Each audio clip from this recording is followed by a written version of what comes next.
जेथ शांतीचा जिव्हाळा नाही, तेथ सुख विसरोनी न रिघे कही. जैसा पापियांच्या ठाई मोक्षू न वसे. ज्याप्रमाणे पापी माणसाकडे मोक्ष चुकून देखील पाहत नाही, त्याप्रमाणे ज्याच्या हृदयामध्ये शांती नाही, तेथे सुख मुळीच प्रवेश करत नाही.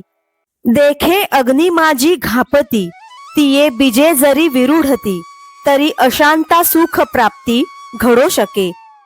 असे पहा की विस्तवावर घातलेली भाजलेली बी जर उगवली तरच हृदयात शांती नसलेल्या मनुष्याला सुखाची प्राप्ती होऊ शकेल. म्हणून अयुक्तपण मनाचे, तेची सर्वस्व दुःखाचे, या कारणे इंद्रियाचे दमननिके. म्हणून मन सर्वत्र सदैव धावते, हेच दुःखाचे कारण आहे. याकरिता इंद्रियांचा दृढ निग्रह करणे हे आवश्यक आहे.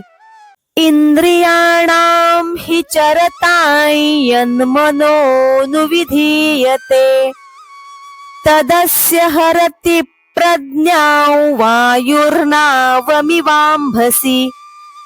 कारण जे मन विषयाकडे धाव घेणाऱ्या इंद्रियांच्या मागे धावत राहते, ते मन सागरामध्ये वारा ज्याप्रमाणे नावेला भलतीकडेच घेऊन जात असतो, त्याप्रमाणे मानवाच्या बुद्धीला वेगळ्याच मार्गाकडे घेऊन जातो.